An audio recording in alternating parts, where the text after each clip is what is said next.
My parents always told me family comes first, until they gave my brother everything and left me with nothing. Now they're begging me for help, and I'm watching them drown.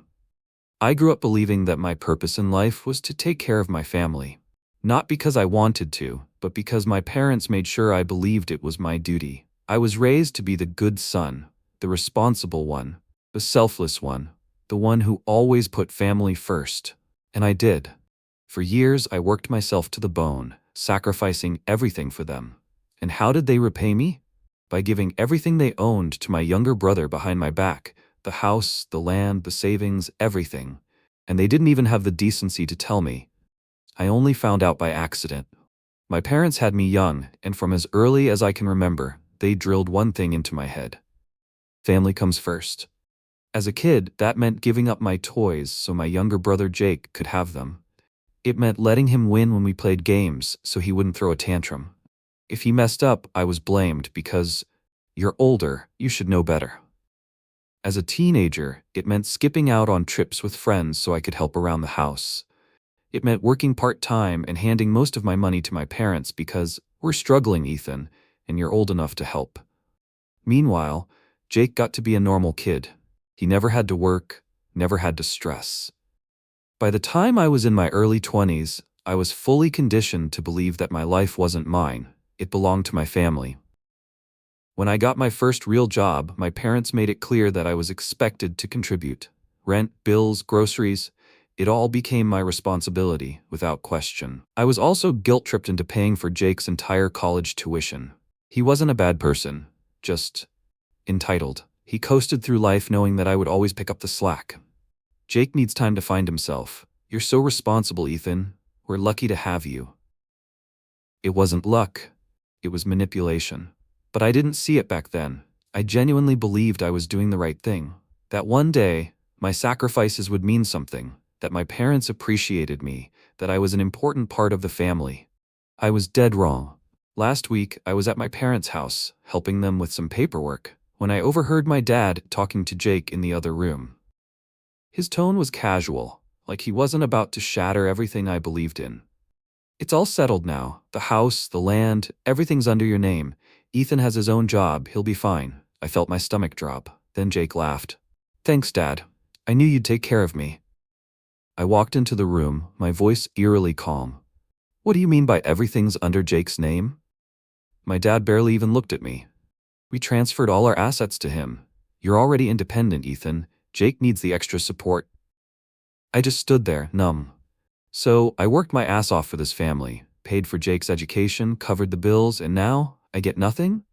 My mother put on that sweet, patronizing tone she always used when trying to manipulate me. "It's not like that, sweetie. You're so strong, you'll be fine. Jake isn't as capable as you." I was done. I looked at Jake, expecting at least some guilt on his face. Instead, he just shrugged. "It's not a big deal, man. You don't even need the house." I clenched my fists, took a deep breath, and then, in the calmest voice I could muster, I said, "Okay." Then I walked out the door and never looked back. I spent the entire night replaying everything in my head. Years of sacrifices, years of being used, years of believing that if I just gave more, tried harder, sacrificed more, they would finally see my worth. It was all a lie. So I decided to do something I should have done a long time ago. I let go. I cut them off completely. No more paying their bills, no more covering medical expenses, no more being their safety net. If Jake is the chosen one, let him handle everything now. I called the bank about Jake's loan, a loan that I stupidly co-signed for him. Since my name was on it, I had the right to demand immediate repayment. Now Jake has to figure out how to pay back thousands of dollars without my help. I disappeared. No more family visits, no more Sunday dinners, no more answering their calls. They made their choice. Now they can live with it. It's been a few days and the calls have started. First, they were casual. "Hey Ethan, are you coming for dinner?" Ignored. Then more insistent. "Sweetie, we need some help with the bills this month." Left on read. And finally, "Ethan, please, we're struggling." Blocked. I wonder how long it'll take for Jake to realize just how much I was keeping this family afloat. When that mortgage bill comes in, when the house maintenance costs pile up, when my parents expect him to handle everything instead of me, we'll see how well their golden child holds up. I don't even care about the house or the money. What I care about is the betrayal. The fact that after everything I did, they didn't even have the decency to tell me. They just assumed I'd keep being their puppet. Well, guess what? Not anymore. For the first time in my life, I feel free. Am I the asshole for finally choosing myself? It's been 2 weeks since I walked away. 2 weeks since I decided to stop being their free labor, their personal ATM, their safety net. 2 weeks since I realized that no matter how much I gave, I was never going to be more than a disposable tool to them. And let me tell you something, watching everything start to crumble without me, it's been glorious. At first, they didn't take it seriously. For the first few days, the texts were casual. Hey, Ethan, are you coming over this weekend? Mom made your favorite dish. Drop by. I ignored them. They probably thought I was just being dramatic, that I'd cool off and come crawling back like I always did. Then, as reality set in, the tone shifted. Sweetie, we need help covering some bills this month. Can you send over $500? Hey, so your dad's car broke down? Can you pitch in for repairs?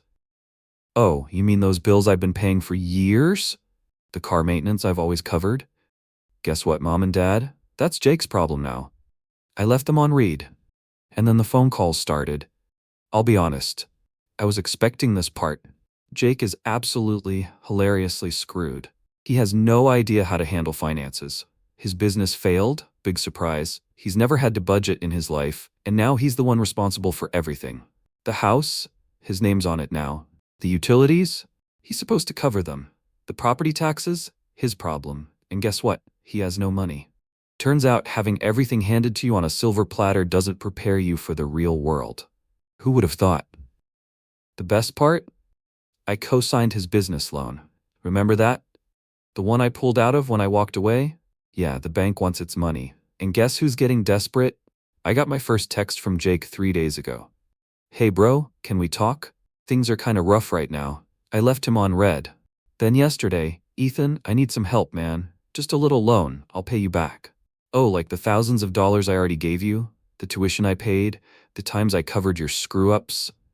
Yeah, I'm still waiting on those payments. So I ignored him. Today he finally cracked. I woke up to a voicemail from Jake, screaming at me. You're such a selfish asshole. You know I can't handle all this alone. Mom and Dad are stressed as hell, and you're just sitting there doing nothing. What kind of son turns his back on his family? Oh, that's Rich. I didn't even bother responding. Let him sweat. Mom finally cracked today. She showed up at my apartment, unannounced. When I opened the door, she burst into tears. Ethan, please, we made a mistake. We shouldn't have gone behind your back. But we're family and we need you. Please, just help us this one last time.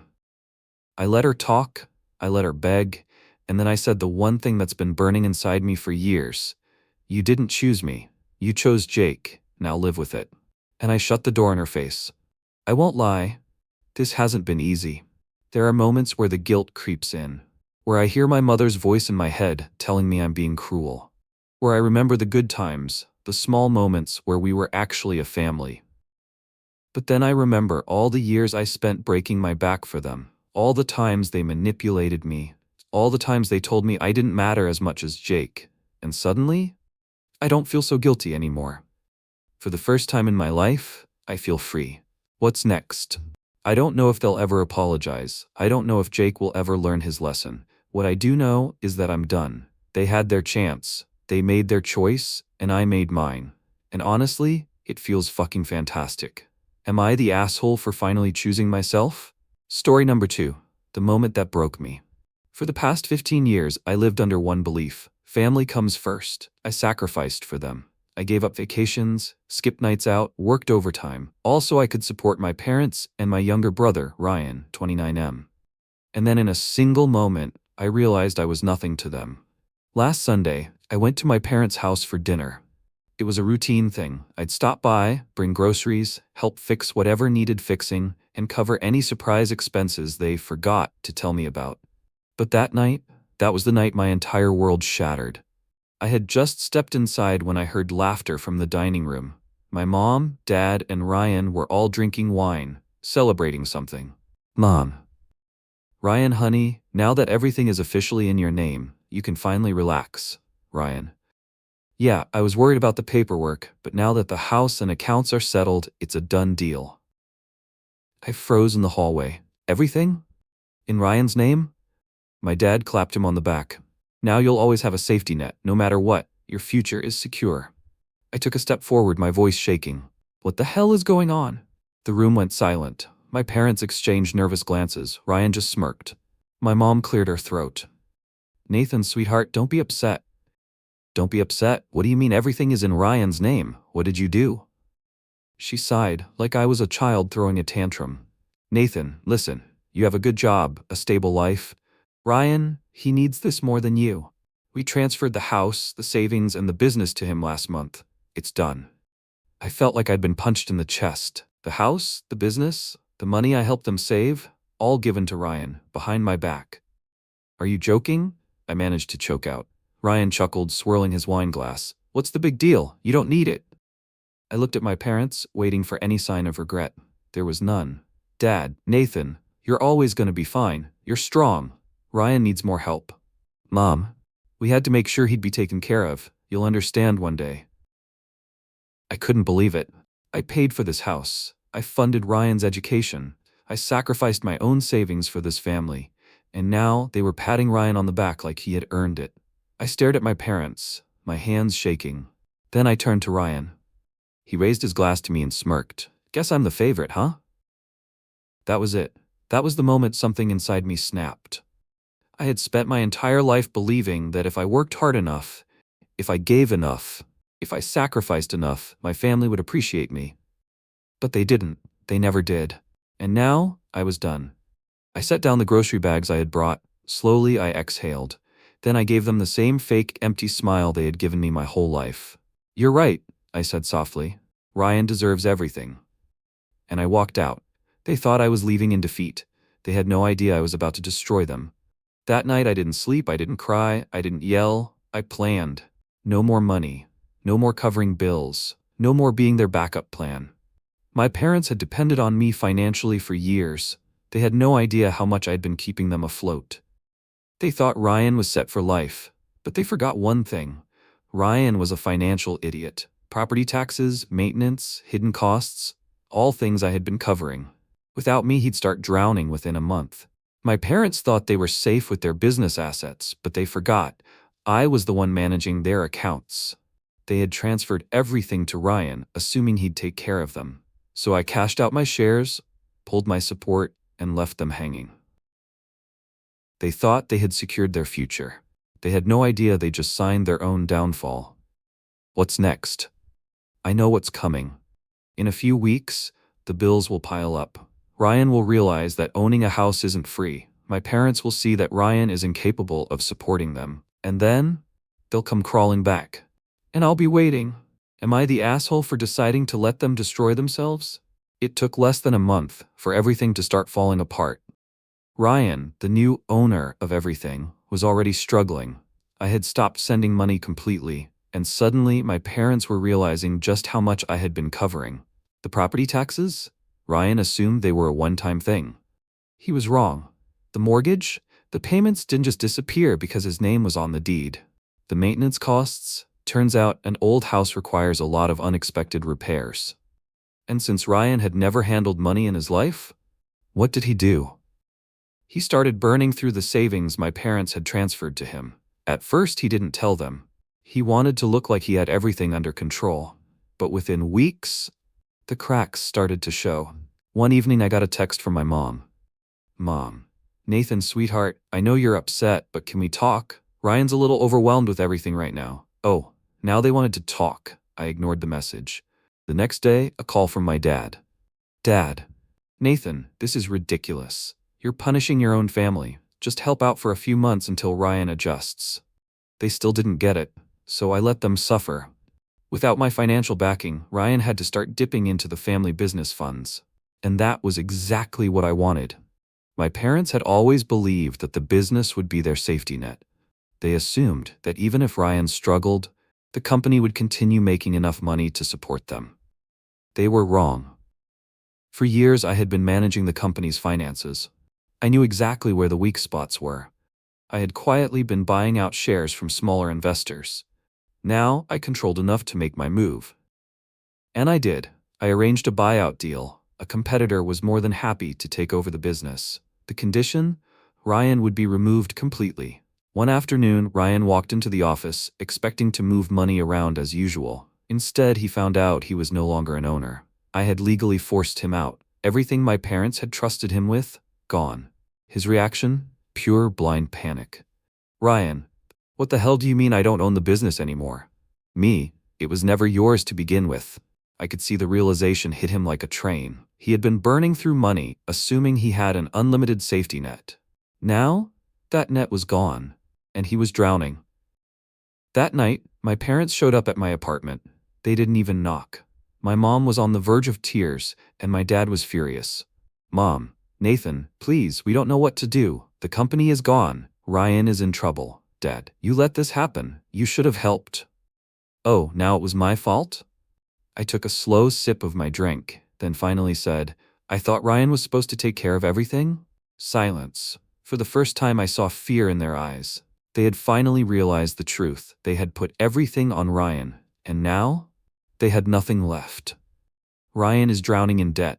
My parents lost their company and their financial security. They have no backup plan. And me? I'm just getting started. Am I the asshole for making them suffer the consequences of their own choices?